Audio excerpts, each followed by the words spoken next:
blames liberal NIMBYs for the housing crisis too. And again, this is from curbed.com about housing, June 29th, yesterday.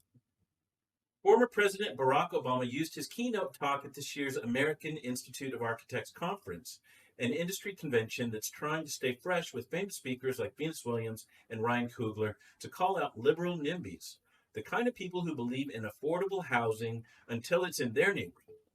The most liberal communities in the country aren't that liberal when it comes to affordable housing, he said last week to a crowd of 6,000 architects in Chicago, in conversation with AIA President Dan Hart. A big reason for the country's housing ills, according to Obama, bipartisan resistance to affordable, energy-sustainable, mixed-use and mixed-income communities.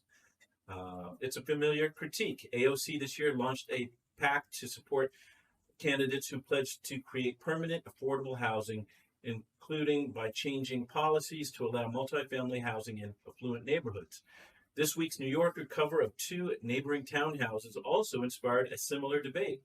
While on its surface, the two, one liberal with a Black Lives Matter sign on the lawn, one conservative with a thin blue line flag, seemed to illustrate the apparent chasm between Americans. Many saw the houses as more alike than not.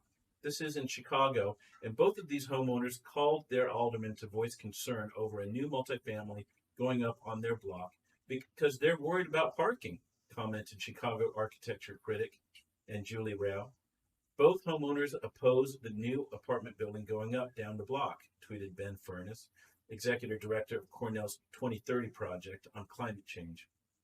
As the president himself elaborated, well-intentioned laws and regulations at the local level, often generated from the left and my own party, sometimes are inhibiting the creation of affordable housing and empowering NIMBY attitudes that make it very difficult to integrate communities.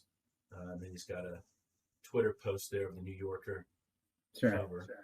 And then it moves on. During his keynote, he pointed to his own presidential library in Chicago's South Side, which broke ground in 2021 as an example of a project that would do this, describing it as a major tourist attraction and hub of activity that represented an opportunity to stitch together the city. Obama visited the site the same day he gave the AIA keynote, where he thanked the construction workers, talked about how he hoped the project would make a positive contribution to the neighborhood and city, and posed for a few photos. But the project has also precipitated a housing affordability debate in the areas around Jackson Park, where the center is located.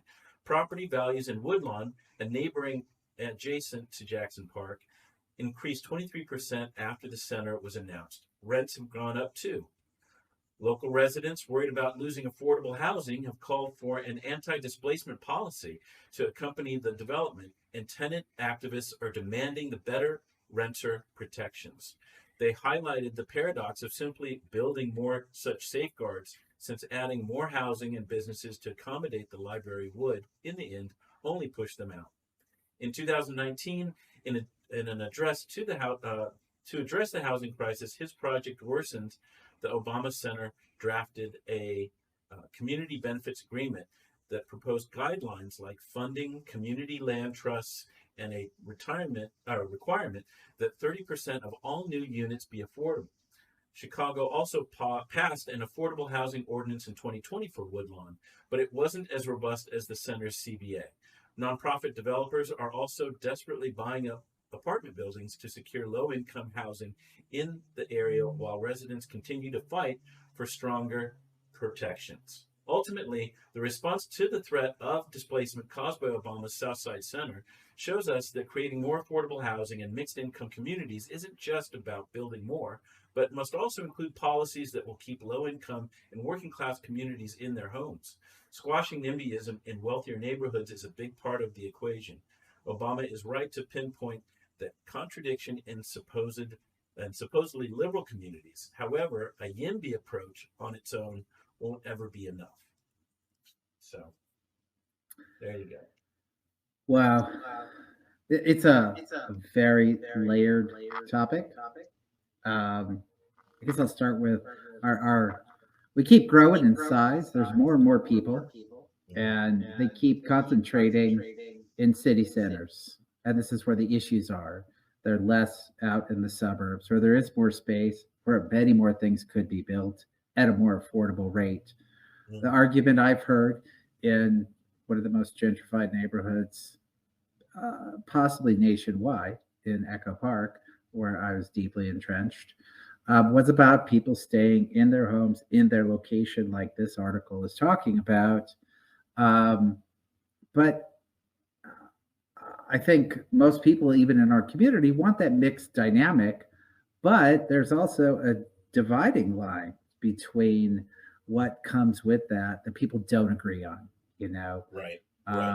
So usually when a neighborhood is shifting and becoming more expensive, people are coming in, they're fixing up their houses, then they recognize the houses that aren't fixed up, and that doesn't match the neighborhood anymore.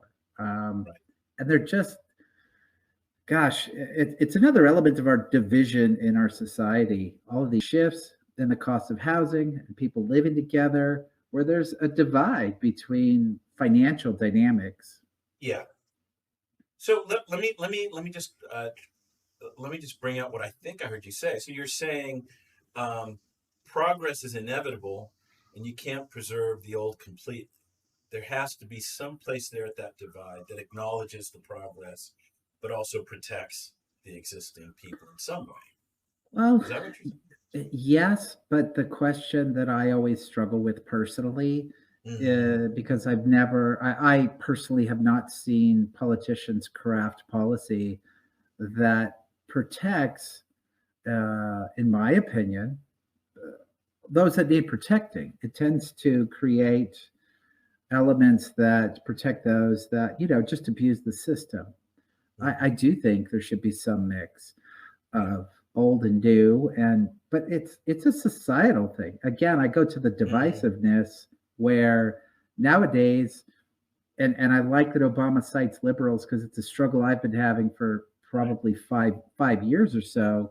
You used to think, being a liberal, that the conservatives had a certain way, but liberals have their ways, and there are things they like and things they want and things they expect. And as neighborhoods shift, there's just a lot of conflict. Anytime something changes fast, people are going to resist. They aren't going to like it. People are going to be displaced. It's inevitable anytime something changes. You talk about progress. Some of these people's argument is, I don't want to progress. I don't want to change. I want to stay exactly the way I am, exactly where I am. I don't want any prices to change. I don't want the prices at the liquor store to rise. I don't want anything to change. And that's just not something that government should defend. So there are some adaptations that people have to make.